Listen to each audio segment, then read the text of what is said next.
Pag hindi mo ginawa ng paraan yan, magiging panot ka. Magiging panot ka. As you can see guys, bagong gupit ako. At alam niyo ba, sobrang galing ng barbero. For the first time guys, hindi lang yung paggupit yung nabili ko sa kanya, pati ibang mga products niya. And this time, I wanted to share with you kung paano natin gamitin yung mga budol tactics ni Kuya Barbero to charge more for your design service. But before that, let me just take a shower.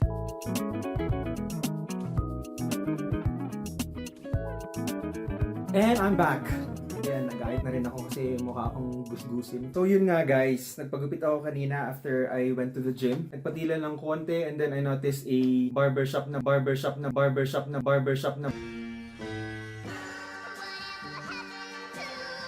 bagong open malapit dun sa gym. And so sabi ko, habang naghihintay ng ulan na tumila, sabi ko, why not just go to the barber? Pa naman siya malago yung buhok ko. But sabi ko, just for the sake of parami magawa, pumunta ako. So I went there and it was really new.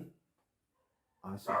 Sabi ko kanina, I wanted to teach you or I wanted to emphasize the tactics or the hacks of Kuya Barber in order for him to upsell. I don't usually buy barber stuff, but because of his tactics, wala akong magawa, napabili ako, napawa ako. Kung bago ka sa channel na to, this is Captain Kinetic and I have an agency brand called Kinetic Slides, and what we do is we create or we design presentations, slides, webinar decks, at speech decks, mas lalo sa mga real estate companies sa US. And we charge premium price, more than $700 per deck.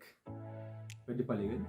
Pwede yun. And some of the principles that the Kuya Barber used, I'm also using sa design clients ko in order to bag or to close premium clients or clients in the US. Alright, so let's get started. So meron akong kodigo dito para mabilis lang tayo. Nung naupo ako dun sa... Ano ba tawag dun? Naupo ako sa barber's chair. We started talking. Siyempre, tatanungin diba ano pong gupit, ganyan. So sabi ko, undercut tapos faded. Tapos nagulat siya. Hindi niya magets kung ano ibig kong sabihin. Now, tip number 1 is you have to teach your client or teach your audience. Paano ba niya ako tinuruan? Clarify niya kung ano ba yung gusto ko. And sabi ko, gusto ko ng faded somewhere here. At sabi niya, ano ba yun? Low fade, mid fade, or high fade? May ganun pala. So sabi ko na lang mid fade para safe, okay? Later on, I clarified, ano bang difference ng high fade at saka middle fade? Ang high fade daw, yun yung para sa mga army. Okay, so mataas daw siya. Pag middle fade daw, mid fade dito lang daw siya mag-fade pababa. Okay, yan.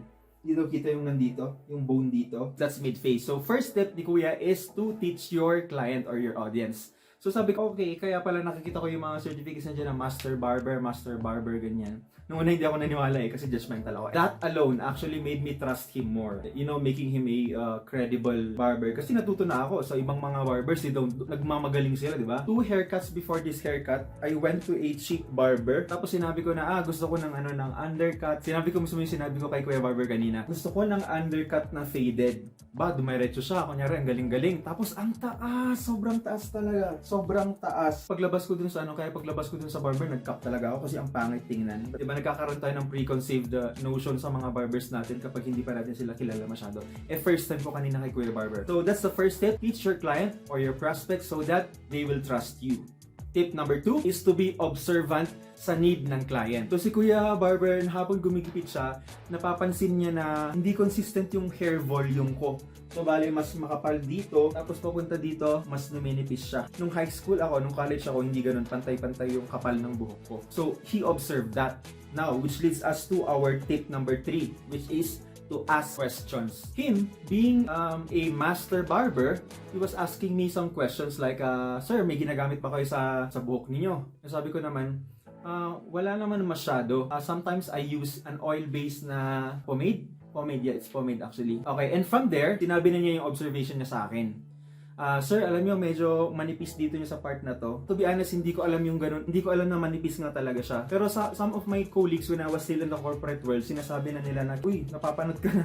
Medyo tumataas yung hairline mo. Sabi ko naman, imposible. So wala sa lahi namin yung panot. Pero nung chinek ko yung mga high school pictures ko, kinumpare ko, even my college pics, sabi ko, oo nga no. So, doon ako kinabahan. Sabi ko, sinabi ko na, wala naman sa dugo namin yung pagiging panot. Pero sabi niya, nakukuha yan sa stress. Okay, which leads us to our 4th tip ni Kuya Barber, which is to show the pain points. Yun mismo, sabi niya, mapapanot ka kung hindi mo gagawan ng paraan yan. Mapapanot ka pag hindi mo gagawan ng paraan yan. And syempre naman, sinong may gustong mapanot, diba? Tapos alam mo ginawa niya, guys? Pinakita niya, tinanggal niya yung cap niya because he was wearing a cap and he was wearing a mask.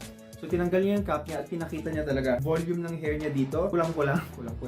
Okay, so yung volume ng hair niya is hindi ganun consistent din sa middle area. Napapanood talaga, guys. Pero sabi niya, months before may ginagamit akong product. Guys, wala akong i-endorse na product dito ha. I'm just going to teach you anyway. Ito na yung naging result. Tapos hindi lang yun, guys. Pinakita pa niya, tinanggal niya yung mask niya. Tinanggal niya yung mask tapos pinakita niya talaga meron siyang beard. Sabi ko sa kanya, are those natural? Wow, English. Natural po ba yan? Sabi ko, ay hindi, ano yan? Wala, ito lang dati meron. Sabi niya, ito lang dati meron.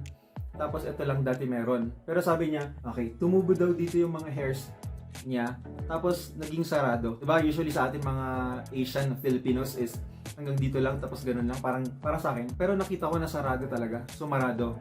So, that's point number 4 is to show the pain point na kapag hindi mo ginawa ng paraan yan, magiging panot ka. Magiging panot ka. No, syempre din natatapos din yung usapan, di ba? Nag-recommend na siya and then here comes the product. Ganito, meron kaming product na ganito, ganyan. Tapos in order for you to use it, kailangan mo rin na gumamit ng roller. So may roll daw before i-apply yung pinapahid na product na yun. Okay, so both here and here, kung saan mo mang gusto magkaroon ng buhok. I've seen that already on Facebook and even sa Lazada, ganyan.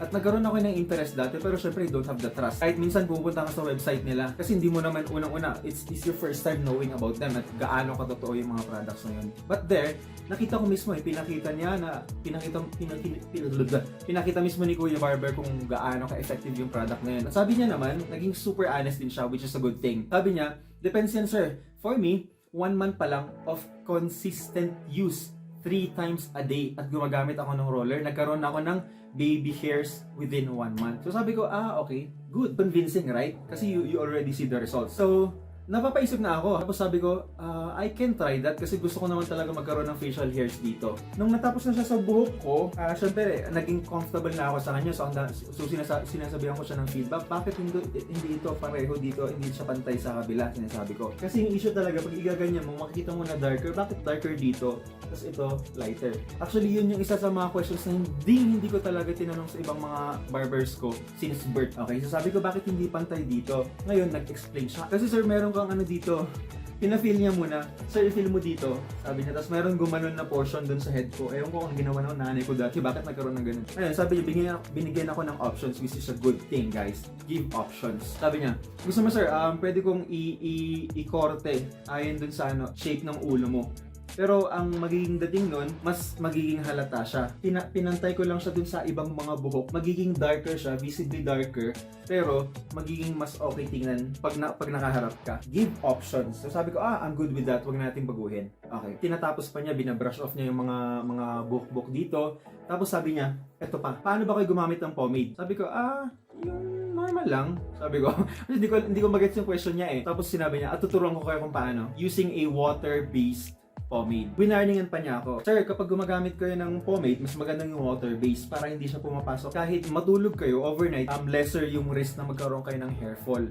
Which is totoo naman, di ba? Ginagamit ko yung pomade ng isang kilalang brand sa Pilipinas, tapos matagal siyang matanggal. So in contrast, sabi niya sa akin, pag gagamit kayo ng water-based pomade, kahit mamaya maliligo kayo, matanggal yan agad. Bukas wala yan, mamayang gabi wala yan, sabi niya. Yung mga ginagamit kong pomade na oil-based, matagal. Halos mga 2 days before nawawala kahit naligo ako, except kung maliligo ako ng mainit, which is hindi naman daw advisable. Mawawala yung oil, tapos sinabihan pa niya ako ng kung ano-anong scientific something na kapag gumamit ka ng oil-based, matatakpan yung anit mo, tapos hindi makakalabas yung oil na natural oil from your body na dapat ma-absorb ng hair, mga ganun. So sabi ko, alam na ito yung sinasabi niya, totoo yung mga certificates na nakikita ko sa pader na he is a master barber. Hindi lang siya yung mga pipitsugin na gupit-gupit lang, ganun. Let's recap yung mga tactics.